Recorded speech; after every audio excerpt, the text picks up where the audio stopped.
Okay, so there's more that you can put into a website, and a website can be something bigger, and that doesn't need to be expensive.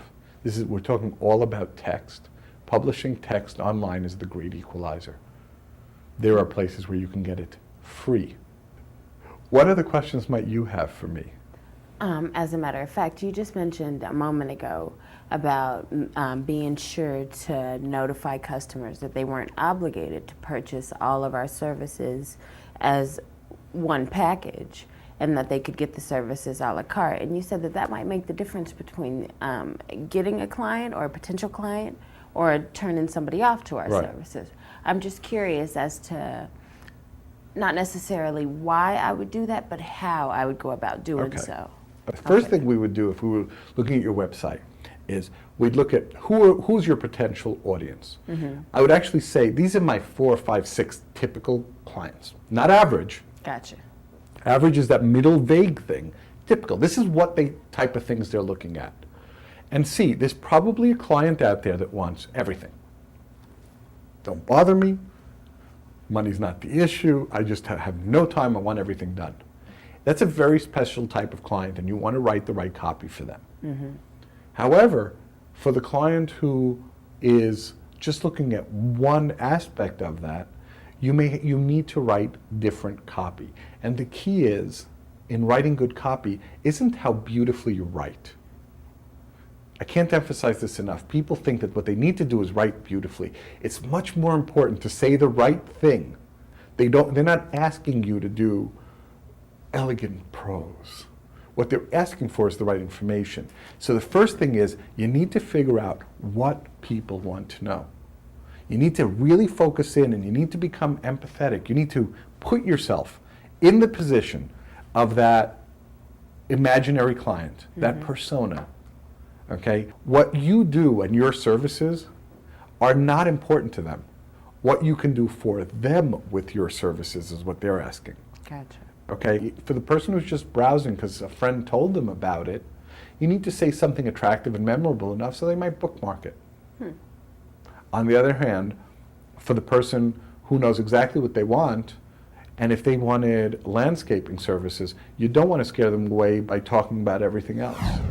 You want to be able to say, landscape, okay, here's a service, and you probably have a page, somehow through the navigation, that leads them directly into landscaping and says, okay, landscaping, this is everything you need to know about landscaping, this is what we do, this is how we take care of it, this is what it's important, this is the size of place we'll do, this is, again, whatever the variables are. I'm sure that you're not up to landscaping the White House. Correct. Okay, well, this is things that you need to tell people. We're willing to do yards up to, we're willing to do no smaller than, we're willing to, tell them. That's what they're there to find out. If you go ahead and look at a website, if you have an existing website, and you've decided who these typical people are, and you go through your website and you're finding that you're not answering their questions, your website needs work. Gotcha.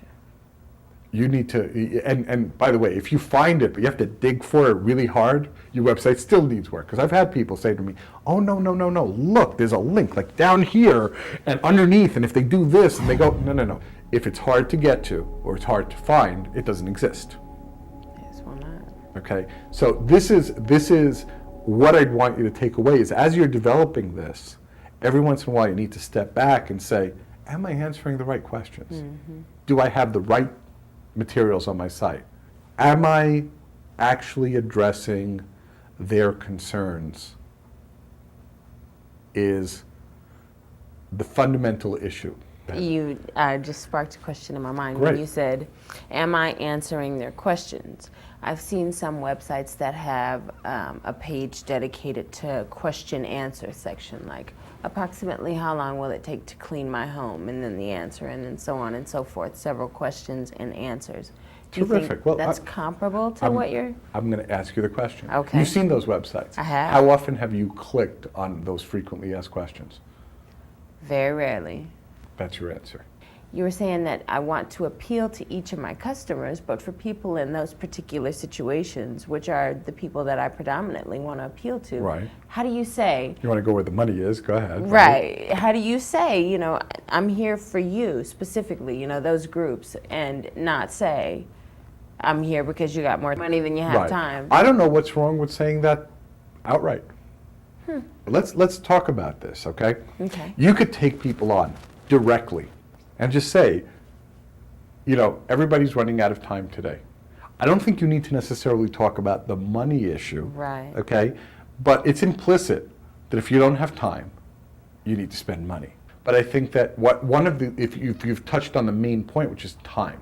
Hey, one of the things that almost everybody has in common is time. If that's the issue, if that's your core issue, then most of your message should be built around your value proposition. But if you think about that, when I asked you what you did, okay, Right. you gave me a lot of jargon. A list, a bulleted list. Yes. Okay. And I think that's a good thing that we can address right now. And I really am sensitive to the idea of not beating up on you. So will you? Sensitive, be nice. Oh. But it's not about that. But I think that one of the things that we're all tempted to do is talk our own language. Right. Okay. I don't know what you talked. You talked about domestic what? I think I called it domestic assistance. Domestic assistance. So if I said that what your company does is we will take over any of the household chores that you have in order to give you more time, I think I would have covered what you said. It's a much more direct type of communication.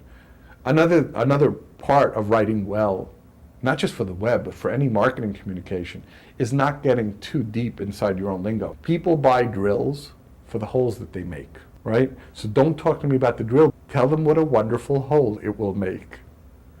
If your target audience is buying things because they need time, all that other stuff is extra.